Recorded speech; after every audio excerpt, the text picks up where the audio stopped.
नमस्कार, आप देख रहे हैं 4 टीवी और आपके साथ मैं हूं प्रियंका सिंह। हमारे इस खास बुलेटिन में आप सभी का एक बार फिर से बेहद स्वागत है। बुलेटिन का आगाज बड़ी और अहम खबर के साथ करेंगे। प्रधानमंत्री नरेंद्र मोदी ने टेस्ला सीईओ एलन मस्क से बातचीत की है। इस बारे में उन्होंने सोशल मीडिया एक्स हैंडल पर जानकारी भी साझा की। आपको बता दें कि इससे पहले पीएम मोदी और मस्क के बीच फरवरी में मुलाकात हुई थी। 2 महीने के भीतर ये प्रधानमंत्री मोदी और एलन मस्क की ये दूसरी बातचीत है। पीएम मोदी और एलन मस्क के बीच ये बातचीत ऐसे वक्त में हो रही है जब टैरिफ युद्ध छिड़ा हुआ है।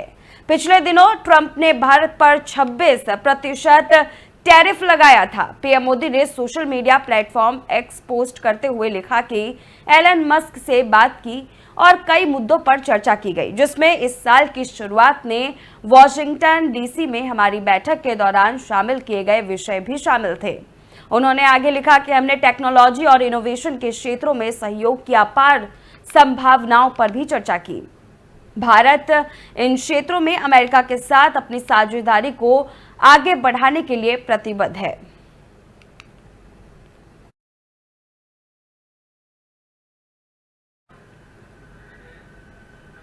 तो चलिए अगली खबर की ओर रुख करेंगे। मुर्शिदाबाद हिंसा पर केंद्रीय मंत्री ज्योतिरादित्य सिंधिया ने तीखी प्रतिक्रिया व्यक्त की है। उन्होंने कहा कि जो राज्य सरकार राज्य में शांति सुनिश्चित नहीं कर सकती, उसे सत्ता में रहने का अधिकार नहीं है। सिंधिया ने इस हिंसा को गंभीर मुद्दा बताया और कहा कि ये राज्य सरकार की नाकामी को दर्शाता है। उन्होंने सरकार से मांग की है कि दोषियों के खिलाफ कड़ी कार्रवाई की जाए और प्रभावित क्षेत्रों में शांति और कानून व्यवस्था को बहाल किया जाए। केंद्रीय मंत्री ने यह भी कहा कि जनता की सुरक्षा और उनके जीवन की शांति सबसे ज्यादा महत्वपूर्ण है और अगर कोई सरकार इसे सुनिश्चित करने में विफल रहती है तो उसे अपनी जिम्मेदारी समझते हुए सत्ता छोड़ देनी चाहिए। उन्होंने राज्य सरकार से मुर्शिदाबाद में शांति बनाए रखने और अपराधियों के खिलाफ ठोस कदम उठाने की अपील भी की।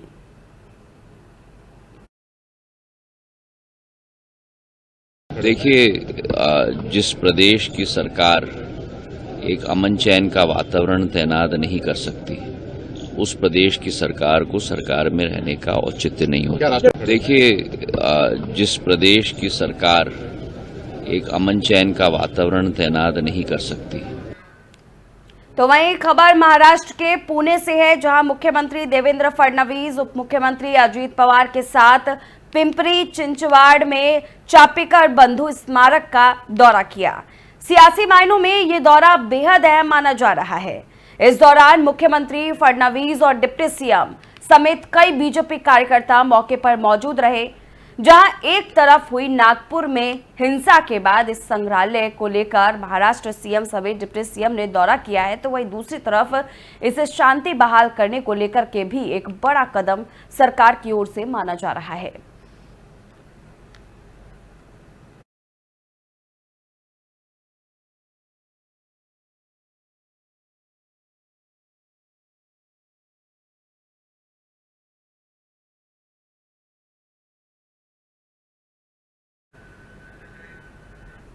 चलिए आगे बढ़ेंगे, कुरुक्षेत्र की ओर रुख करेंगे। अब कुरुक्षेत्र बीड मथाना गांव में मुख्यमंत्री नायब सिंह सैनी ने गुरुद्वारा साहिब में माथा टेका।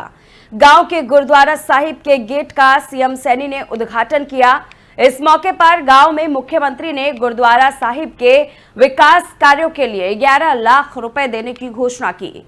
उन्होंने इसके साथ ही वहां मौजूद लोगों को संबोधित किया। संबोधन के दौरान सीएम सैनी ने कांग्रेस पार्टी को घेरते हुए ईडी कार्यालय के बाहर धरना प्रदर्शन करने वाले मुद्दे पर अपनी प्रतिक्रिया जाहिर की। सीएम सैनी ने कहा कि यही काम अरविंद केजरीवाल करते थे और वो भी कहते थे कि मुझे तंग किया जा रहा है और फिर उनको जेल की सलाखों के अंदर डाला गया। पूछताछ तो एजेंसी करेगी, फिर उन्हें दिक्कत क्या है? उन्हें पूछताछ में सहयोग करना चाहिए और उन्हें सहयोग करना भी पड़ेगा। सीएम सैनी ने तंज कसते हुए कहा कि विपक्ष के पास कोई सवाल नहीं है, जबकि वो घर बैठकर ये चर्चा करते हैं कि पीएम मोदी काम तो अच्छे कर रहे हैं। ऐसे महापुरुष बहुत आईडी ऊपर करके तुम जिन्होंने देश धर्म की रक्षा के लिए अपना पूरा का पूरा परिवार कुर्बान किया है। ऐसे सरल क्या कर रहा आईडी आ रही है, मत परेशान हो जिनकी इतना बड़ा त्याग पूरे परिवार का, दुनिया में इतना बड़ा त्याग देखने को नहीं मिलता। आज उनके प्रकाश पर्व की मैं सभी को बहुत बहुत बधाई। बार बार गाड़ी पे क्या करेगा, गाड़ी सर कांग्रेस ने प्रोटेस्ट किया चंडीगढ़ में कि रोबोट वाड्रा की जांच ना जाए, तंग किया जा रहा है। कांग्रेस ये कह रही है जांच से परेशान है, क्या है? केजरीवाल भी यही कह रहा था, कहा जी मेरे को तंग करा जा रहा, कोर्ट ने उसको अंदर घेर दिया था।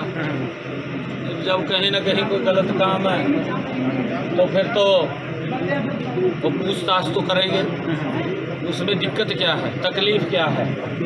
अगर कोई स्पष्ट है तो स्पष्ट है, अगर स्पष्ट नहीं है तो कर लेनी चाहिए, जाके उसमें सहयोग करना चाहिए। सीएम साहब, आपकी मुस्कुराहट पर भी विपक्ष सवाल खड़ा करता है, कहते हैं मुस्कुराहट ज़्यादा देते हैं और 1.25 साल में कोई काम कुछ नहीं किया, विपक्ष कह रहा है इसको लेकर।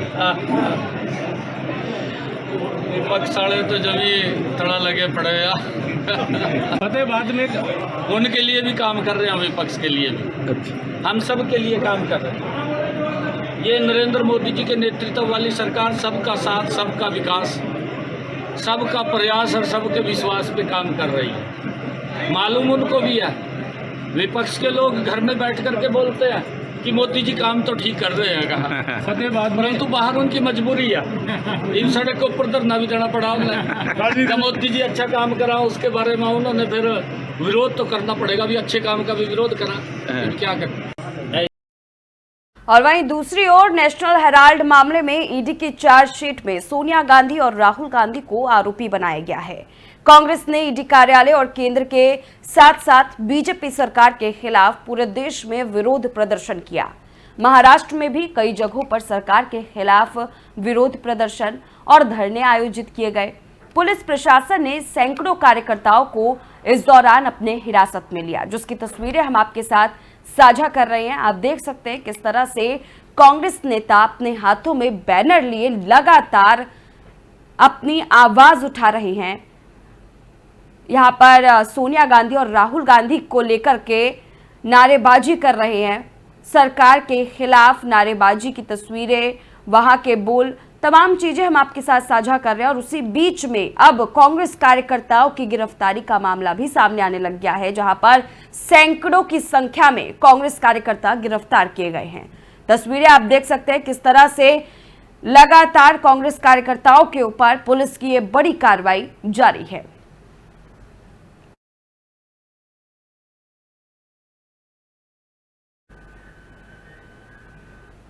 और वहीं नेशनल हेराल्ड मनी लॉन्ड्रिंग मामले को लेकर अब बीजेपी का विरोध प्रदर्शन देखने को मिल रहा है। बीजेपी जिला युवा मोर्चा ने शेयरों की हेराफेरी, भ्रष्टाचार और हजारों करोड़ों रुपए की जमीन हथियाने के आरोप पर राहुल गांधी और सोनिया गांधी का पुतला फूंककर विरोध प्रदर्शन किया। भारतीय जनता युवा मोर्चा जिलाध्यक्ष निश्चल चौधरी ने इस मामले को लेकर जानकारी देते हुए बताया कि कांग्रेस के भ्रष्टाचारी नेता नेशनल हेराल्ड केस में बुरी तरह से घिर चुके हैं।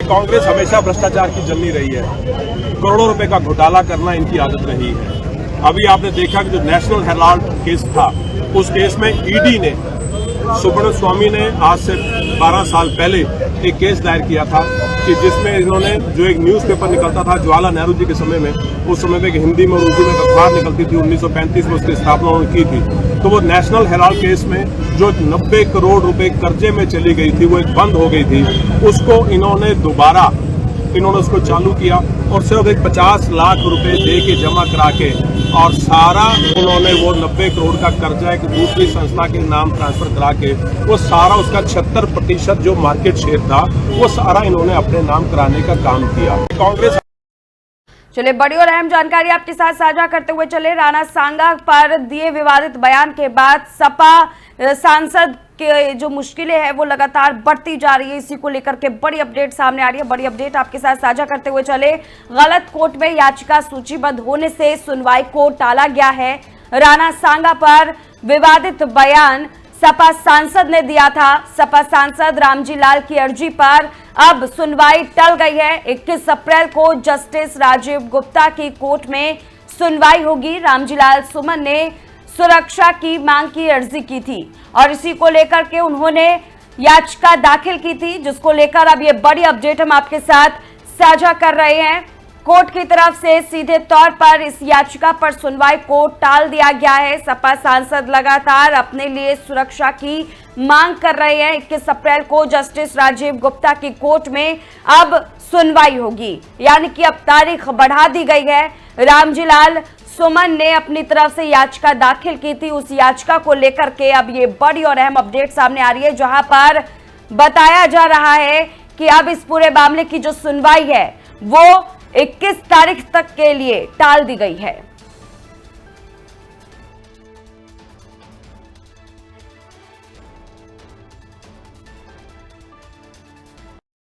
तो मध्य प्रदेश के मुख्यमंत्री डॉक्टर मोहन यादव अपनी सहजता और सरलता को लेकर हमेशा चर्चा में रहते हैं।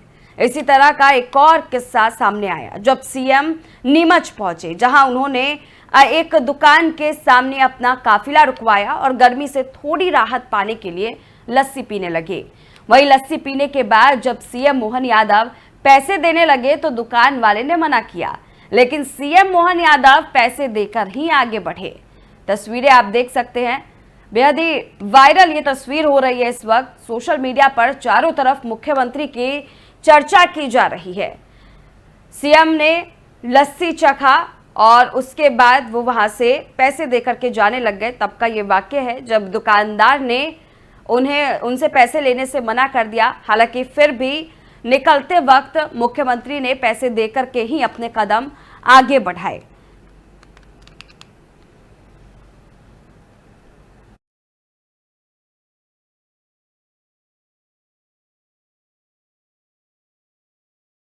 वहीं राजकोट में हुए दर्दनाक बस हादसे में 4 लोगों की मौत हो गई है। सीसीटीवी में कैद हुई घटना के मुताबिक जैसे ही सिग्नल खुला, एक बेकाबू बस ने कई वाहनों को टक्कर मार दी। हादसे में कई लोग घायल भी हुए हैं।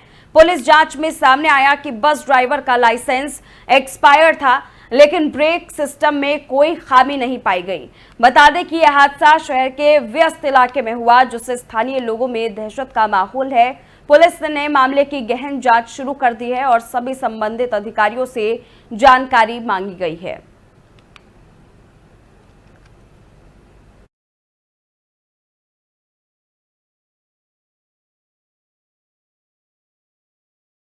और वहीं गाजियाबाद में हिंदू रक्षा दल के कार्यकर्ताओं ने औरंगजेब के चित्रों पर कालिख पोत दी है, जिसके बाद इलाके में तनाव का माहौल बन गया है।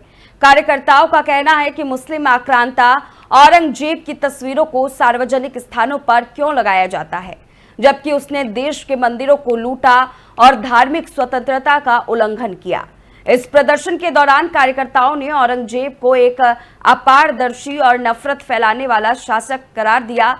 हिंदू रक्षा दल के कार्यकर्ताओं ने दावा किया कि यह कदम देश की सांस्कृतिक और धार्मिक धरोहर की रक्षा के लिए उठाया गया है। हालांकि इस घटना के बाद प्रशासन ने मामले की गंभीरता को देखते हुए जांच शुरू कर दी है और इलाके में शांति बनाए रखने के लिए पुलिस तैनात कर दी गई है।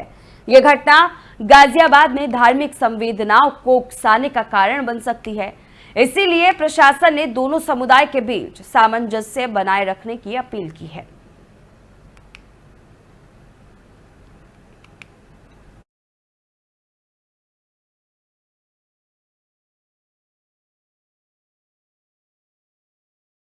बिल्कुल सही कहा गया है। शतरंज के खेल में एक छोटा सा प्यादा एक शक्तिशाली वजीर का जो है यहाँ पर खेल खराब कर सकता है, उसे मात दे सकता है। ये मुहावरा भारतीय राजनीति, खासकर बिहार की राजनीति पर एकदम सटीक बैठता है।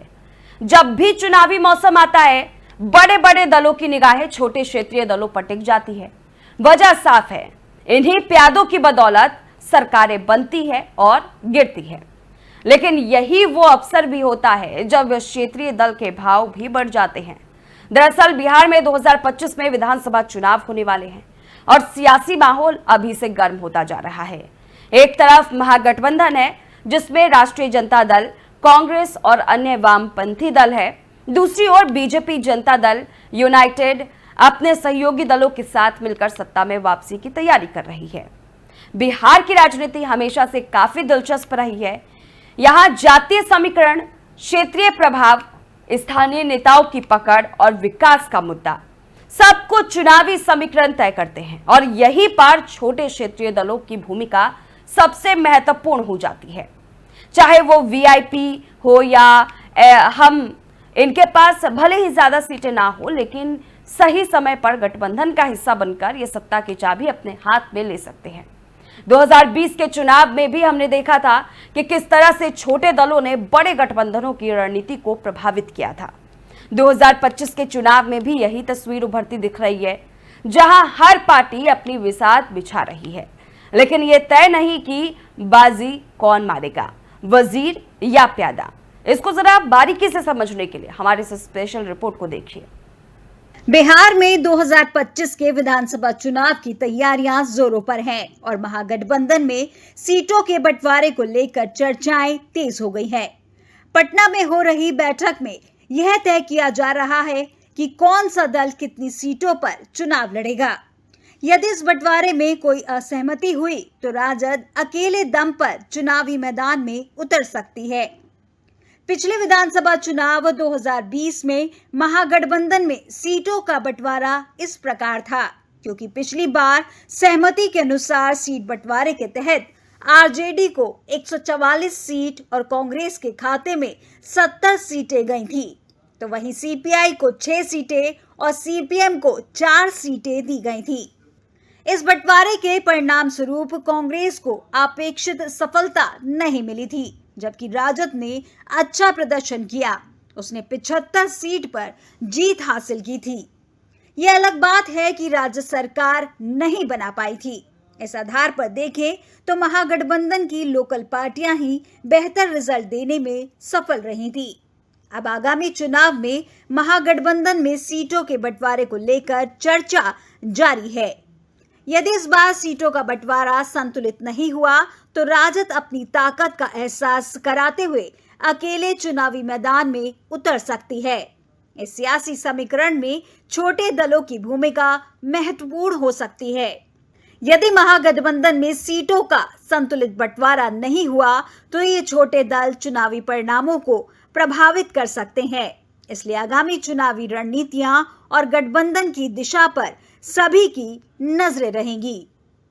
वहीं बिहार विधानसभा चुनाव 2020 में बीजेपी और जनता दल यूनाइटेड के बीच सीटों के बंटवारे में जेडीयू ने 122 सीटों पर चुनाव लड़ा। इस बंटवारे के तहत जेडीयू ने अपनी 7 सीटें हिंदुस्तानी आवाम मोर्चा यानी HAM को दी, जबकि बीजेपी ने अपनी 9 सीटें विकासशील इंसान पार्टी यानी वीआईपी को दी थी। इस गठबंधन ने कुल 243 में से 125 सीटें जीती, जिसमें बीजेपी को 74, जेडीयू को 43, HAM को 4 और वीआईपी को 4 सीटें मिली थी। इस बार के लोकसभा चुनाव में एलजेपी ने 5 सीटों पर जीत हासिल की है, जिससे पार्टी विधानसभा चुनाव में अपनी सीटों की संख्या बढ़ाने पर जोर देगी। यदि सीटों का संतुलित बंटवारा नहीं हुआ तो ये छोटे दल चुनावी परिणामों को प्रभावित कर सकते हैं। इसलिए आगामी चुनावी रणनीतियां और गठबंधन की दिशा पर सभी की नजरें रहेंगी। बिहार की राजनीति में क्षेत्रीय दलों की महत्वपूर्ण भूमिका रही है। चुनावों में इन दलों की सीटें भले ही कम हो, लेकिन ये दल गठबंधन सरकारों के गठन में निर्णायक भूमिका निभाते हैं। उदाहरण के लिए 2020 के चुनाव में छोटे दलों ने गठबंधन की रणनीति को प्रभावित किया था। इसलिए बिहार की राजनीति में छोटे क्षेत्रीय दलों की भूमिका अत्यंत महत्वपूर्ण है। इन दलों के समर्थन से ही बड़ी पार्टियां सरकार बना पाती हैं। इसलिए आगामी विधानसभा चुनाव में इन दलों के रुख पर भी सभी की नजरें रहेंगी। तो फिलहाल इस खास बुलेटिन बस इतना ही। रुकेंगे एक छोटे से ब्रेक के लिए। ब्रेक का सिलसिला जारी है।